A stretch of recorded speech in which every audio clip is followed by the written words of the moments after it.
If you've been injecting Tirzepatide and you've ever wondered whether your shot is actually working, see, there's a variable that almost nobody is measuring. And I want to be clear here, it's not your injection site, it's not what time you take it, and it's not even whether you warm it up or not. It's actually the length of your needle. Oh, shocking, right? And whether you're accidentally hitting muscle instead of fat. That's massively important because that could change your absorption profile based on what we know from injection pharmacology. But I rarely see patients tracking it. So quick context, if you're new here, I'm Dr. Jones, DC, and I run a nationwide GLP-1 telemedicine clinic. See, our medical team handles the prescribing, and I work with a team of coaches helping patients on strategy and optimization. And I'm also someone who lost 100 pounds myself, figuring this all out personally before I ever built a practice around it, which means when I tell you what's actually moving the needle, you're getting both sides here of the picture, what our prescribers are seeing on labs and what I've actually lived through. So let me start to dismantle the most confident belief in the entire Tirzepatide world first, because everything else builds on this. And if you've spent any time in the online threads or the Facebook groups, this ranking is basically common wisdom. The abdomen is strongest, thigh is more gentle, and arm is the weakest. People talk about it like it's settled science. They share manufacturer injection site diagrams and use them to argue that one site works better than the other. So when you stop using your abdomen and you switch to your thigh, you expect a noticeable drop in effectiveness. People plan their rotation around this. Some people even use phrases like the abdomen burnout to describe when belly injections feel less effective. But here's what the actual published pharmacology says. So the semaglutide sustained program, one of the largest GLP-1 pharmacokinetic data sets that are available, right? Modeling semaglutide exposure in over 1,600 patients, injection site,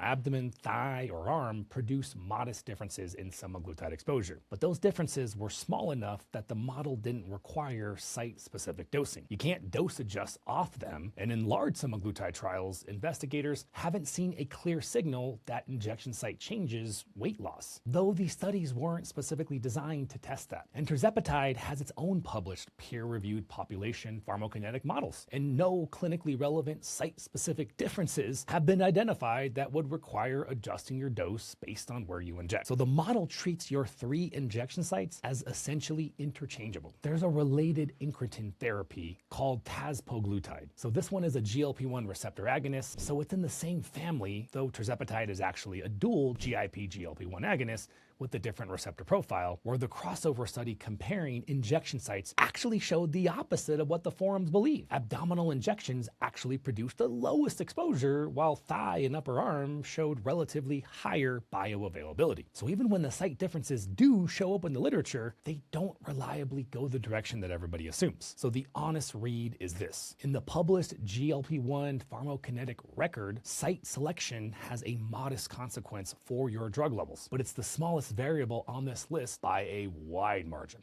But that doesn't mean what you're feeling is wrong, because I hear you and I see it. The lived experience is real. The person who says, I can't do my stomach without gastric issues, I don't think they're crazy.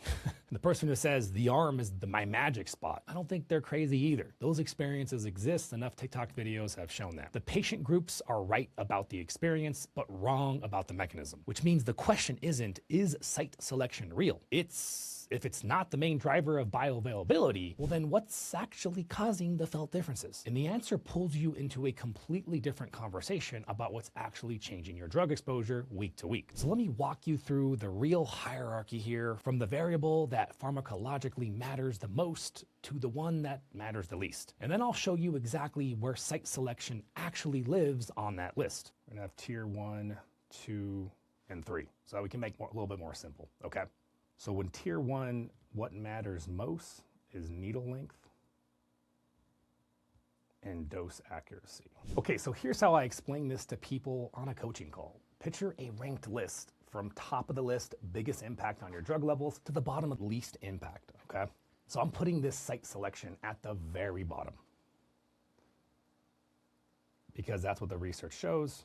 So let's talk about what's actually sitting at the top. So number 1 on this list is needle length, and specifically whether you're accidentally injecting into muscle instead of fat tissue. right? This is the variable that patients almost never track, and it's one biggest pharmacological consequence. So tirzepatide is designed to be deposited into subcutaneous fat. That's the layer between your skin and your muscle. From there, it absorbs slowly into your bloodstream, and that slow absorption is part of the why, right? That it works the way that it works. It gives you that steady state, week-long drug exposure. Now, if your needle is too long for your body composition, or if you're injecting at the wrong angle in a thinner area, you can punch right through the fat layer into the muscle underneath. Now, research with other injectables and ultrasound imaging has shown this happen. A needle that's subcutaneous in one body type can reach muscle in another. And the moment that you do that, the pharmacology changes. Based on general route of administration, pharmacology, drug absorption, it speeds up. So your peak concentration is likely higher. That could mean a faster onset of side effects like nausea, GI distress, the sensation of what we call oversuppression, because tirzepatide's GI side effects track with exposure levels. So some people interpret that as the dose being too strong and they ask to dial back, but the dose isn't the problem, the depth is actually the problem. So you're getting the right drug into the wrong tissue compartment. And almost nobody picks their needle length based on their tissue. They use whatever came with the pin. So number 2 on that list is dose accuracy, especially when you switch between formats. If you've ever moved from a branded pin to a compounded vial, this is the variable that quietly causes the most trouble. So our providers, they see this come through our intake reviews constantly. Someone was getting a clean clinical response on the pin, switched to a compounded vial for cost reasons, and the response either flattened out or it got chaotic. The pin is doing the math for you, a vial doesn't. You got to be more careful. You're drawing your dose by reading tiny little markings on a syringe, and mistakes can be made. The errors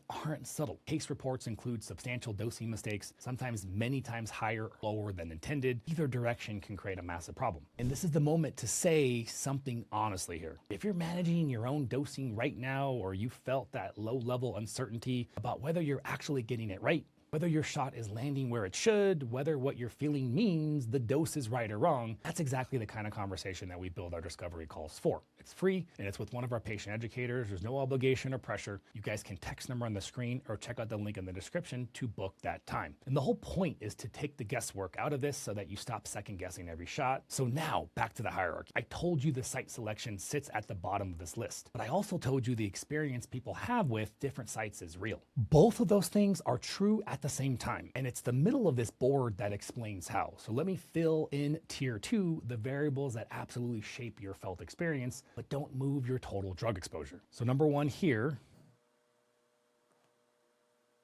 So number 1 in this tier is injection depth within subcutaneous layer, right? That's the real range there. Inject too shallow, basically grazing the skin layer.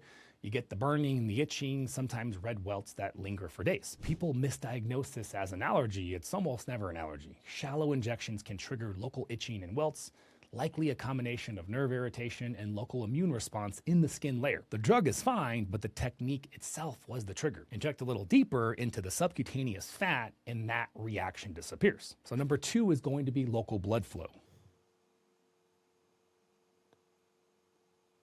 Blood flow and tissue characteristics differ between the abdomen, the thigh, and the arm. And those differences can influence how quickly an injectable is absorbed locally. So people read this as abdomen equals stronger drug levels. That's not what's happening. The drug is depositing in the same subcutaneous compartment. The total amount entering your circulation over the week is close. There may be a modest difference, but nothing that would justify the anxiety people have about picking the right site. What's different is the speed of entry. Areas with higher blood flow can push the drug into circulation a little faster. Now, faster entry feels like a stronger hit. Slower entry feels more gentle. Very similar total drug, different felt intensities. Now, the forums are reading onset speed and are calling it bioavailability. So number 3 is lipohypertrophy.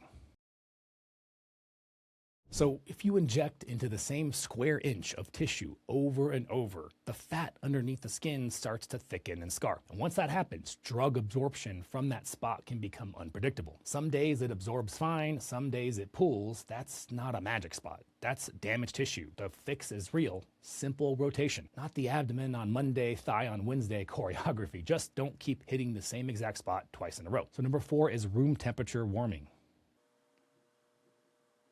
And this one's big. Cold pin right out of the fridge is going to sting more. Expert guidance recommends letting the syringe warm to room temperature for about 15 to 30 minutes before injection to reduce pain at the site. It's not expected to meaningfully change the drug or your absorption, it just makes the experience less aggressive. So the community ritual of pulling your pin out 30 minutes early actually has decent reasoning behind it. Put it all together, depth controls whether you burn or itch, blood flow controls onset speed, lipohypertrophy controls absorption consistency from a given spot, and warming controls pain. Now, none of these meaningfully change your total weekly drug exposure. All of them change how your body experiences the injection. That is what's actually happening when someone says, my arm is my magic spot. They found a depth, a blood flow profile, and a tissue that gives them an experience they prefer. That's a real thing. It's not just bioavailability. The mechanism is the technique, not pharmacology. If you want a complete breakdown of how to know your dose is actually dialed in, I'm talking the signals that we look before adjusting, the ones that should make you wait, let me know in the comments if that would be helpful to you. This brings us to the next thing that the forums have strong opinions about: splitting your weekly dose into 2 smaller injections. People who mark Tirzepatide Tuesday as their weekly shot day and a smaller group experimenting with off-label split dosing,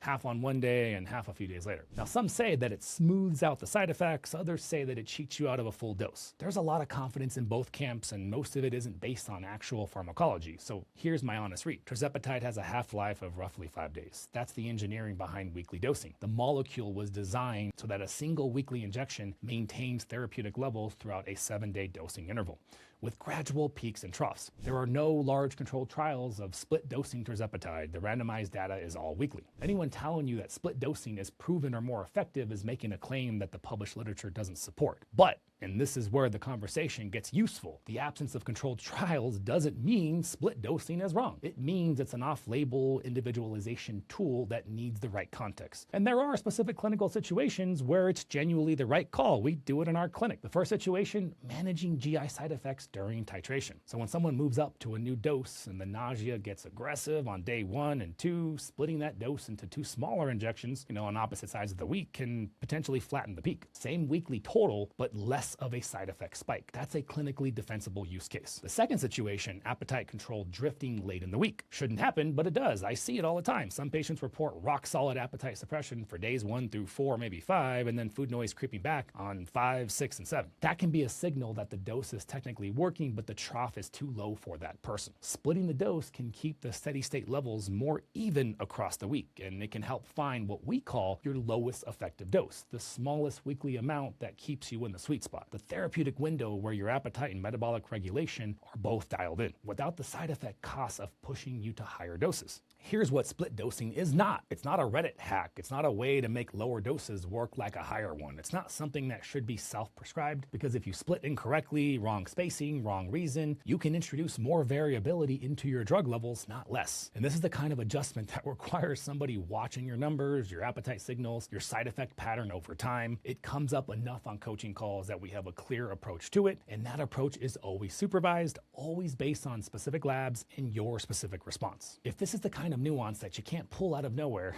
that's exactly what this channel is for. So hit that subscribe button so I can keep doing this, and your YouTube knows to put these videos in front of more people who actually need them. This leads us to the question that comes through more than almost any other in the audience, the dud dose question. The moment when someone messages us saying, my shot stopped working, the appetite suppression that was rock solid for 4 months suddenly feels weaker, the food noise that disappeared on week 3 is back on week 18. The reflex move is to blame the technique. It's a bad batch, misinjection, compounding quality, wrong site that week. But the technique probably isn't the problem. And this is the reframe that I think changes how you should be thinking about your medication entirely. Here's what we see consistently in our patients. GLP-1 drugs appear to influence brain regions involved in reward and food motivation. It includes areas like the nucleus accumbens, that's the part of how food noise quiets down in the first place in your brain, but receptor systems adapt to sustained stimulation. That's standard pharmacology. It happens with pain medications, it happens with antidepressants, and I see it happening here. The appetite quieting effect is often strongest in the first few months, and then around months 4 to 6, some patients notice that the signal starts to soften. Not because the dose changed, not because they missed an injection, that's receptor adaptation. The biology adjusted to the signal. This is pharmacodynamic tolerance, that your body genuinely adapts to medications over time, especially medications that work on receptor systems. Not a technique failure, it's not a manufacturing defect, and it's not your needle, your site, or your timing. It's biology doing what biology does. It adjusts, it copes, it adapts. Now, tap the board. None of this is on this hierarchy. Pharmacodynamic tolerance isn't a technique variable. It's a completely different problem from anything that we've ranked here, which is why the clinical answer to a returning food noise problem isn't usually inject differently or inject more. It's a conversation with your prescriber about whether what's happening is tolerance or whether your dose needs adjustment, whether a strategic pause makes sense. We call this a medication reset, and it's a powerful program that we do, and quite frankly, to a lot of people that start with us because they've been stuck on massive doses and it's not working. This will let the receptors resensitize before you re-engage. The reflexive move people make on their own is the dose escalation trap. Shot feels weaker, push the dose up, and sometimes that works for a window. But if the underlying problem is receptor adaptation, you just bought yourself a few weeks of effects at a higher dose with more side effect risk while the same tolerance pattern keeps building underneath. That's how someone ends up at a much higher dose 6 months later, still chasing the same effect that they had at month number 2. Going up isn't always the answer. Sometimes coming off briefly or strategically rotating is the answer. And that decision is the one that absolutely needs clinical eyes on it, because the wrong move at this stage can set someone back months. And if your shot stopped feeling like it was working after a few months, when food noise crept back even though you didn't change a thing, let me know in the comments describing what you've noticed and when it happened. And I'll jump in and respond with what we typically would investigate first. There's one more piece of this conversation that I need to dispatch quickly because it's the other place people go when the medication seems to lose effectiveness. So most people in online groups worry that antibodies might neutralize the drug and cause it to stop working. The concern makes intuitive sense, and it's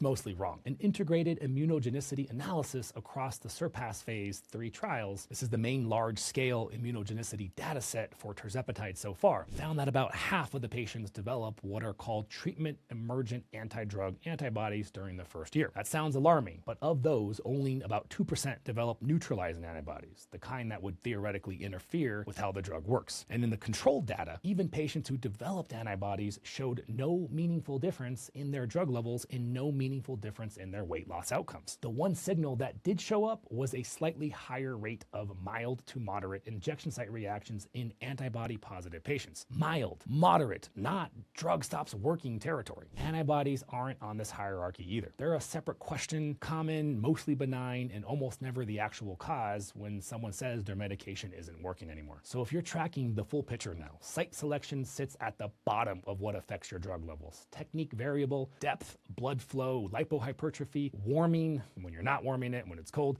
Explain your felt experience, but not your total exposure. Needle length and dose accuracy sit at the top because pharmacodynamic tolerance is a different problem entirely. And antibodies, despite the noise around them, mostly aren't the answer either.